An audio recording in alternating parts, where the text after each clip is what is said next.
Philippians chapter 2, and we're going to start our reading at, we're just going to read one verse, and that's going to be verse number 5. And that verse is, let this mind be in you, which is also in Christ Jesus. And I want to use for a topic tonight, what an attitude, talking about attitudes tonight. Your attitude, your personal attitude. What is it that caused you to have the type of attitude that you have about yourself? What is it that has happened in your life to cause you to care about everything or to not care about anything? What has happened to make your attitude change over a period of time? Because sometimes it was once upon a time that we all had this great caring attitude, and we cared about each other, we cared about our family, we cared about how we walked and how we talked.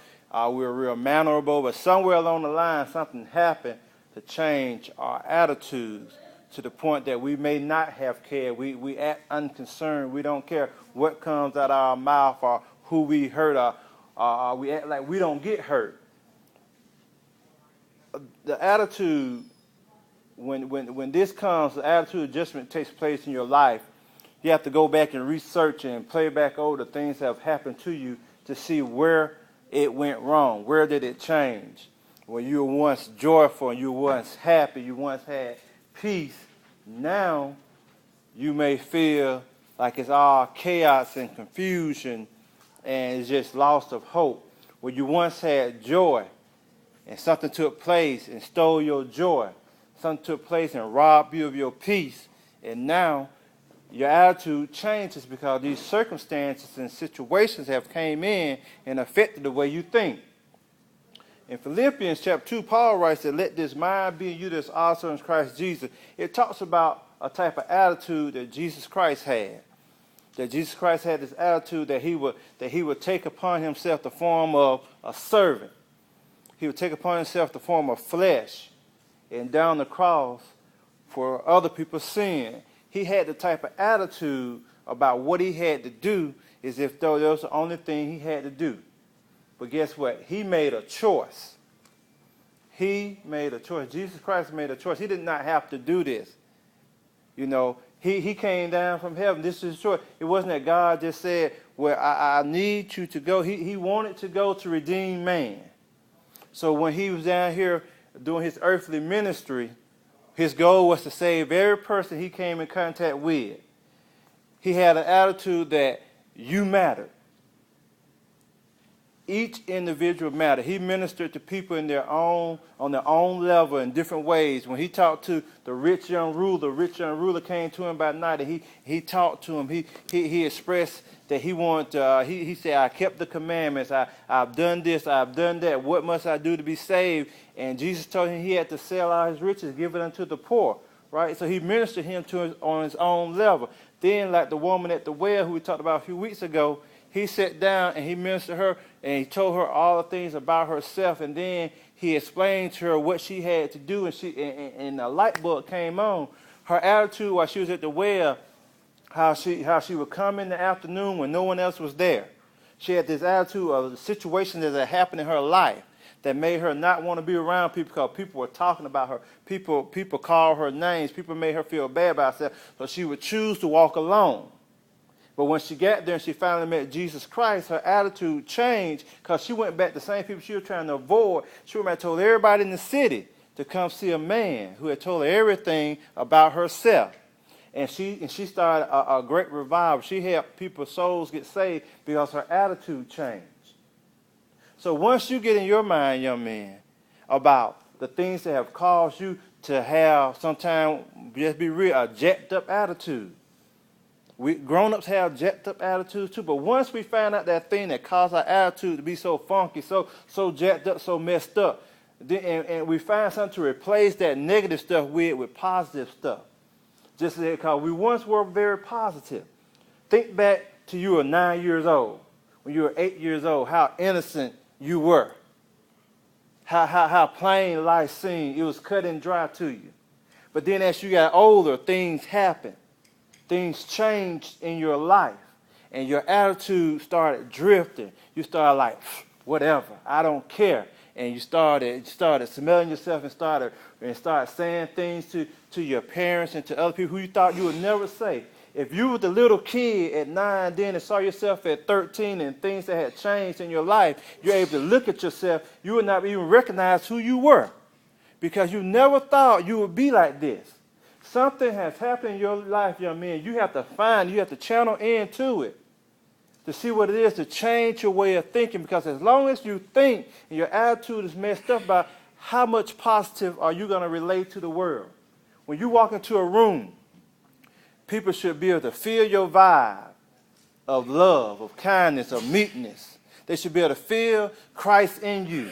They should be able to feel that you walk and you command respect just by your presence in the room.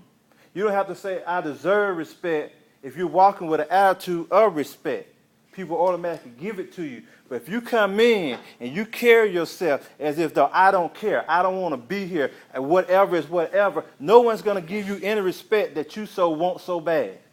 They're not going to care because you walked in showing them you don't care. But when you sit up and you stand up and you present yourself, let your body, let your actions speak for you.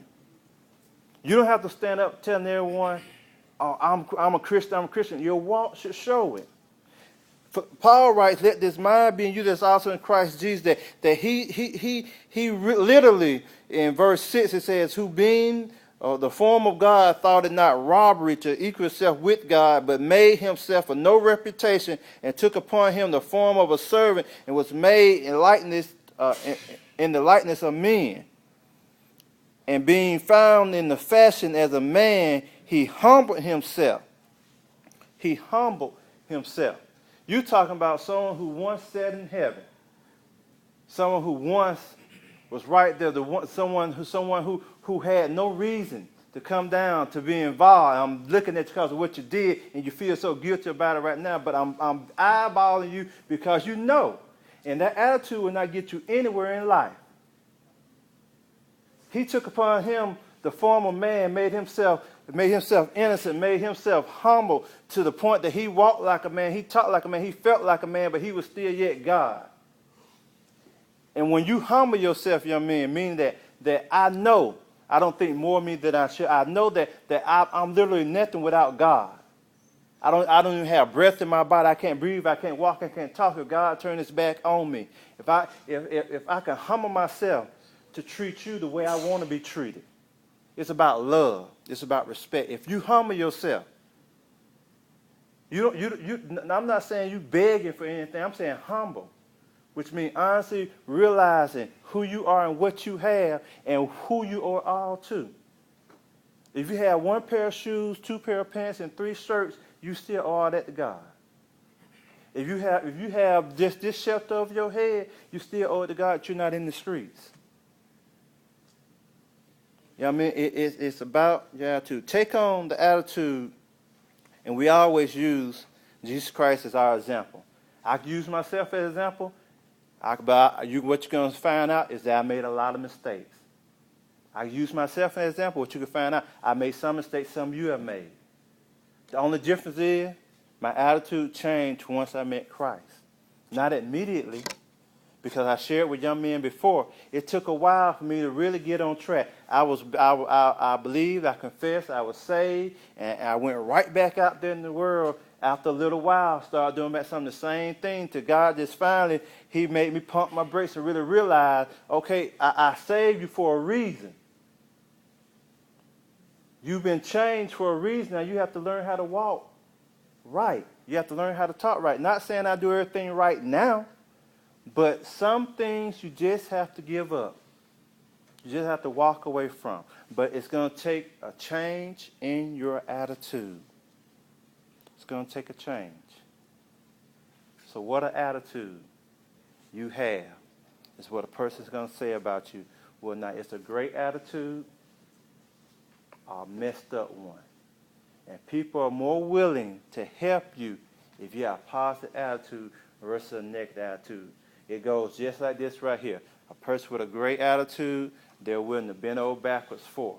A person with a jacked up attitude, you know what? You got all the answer. Figure it out yourself.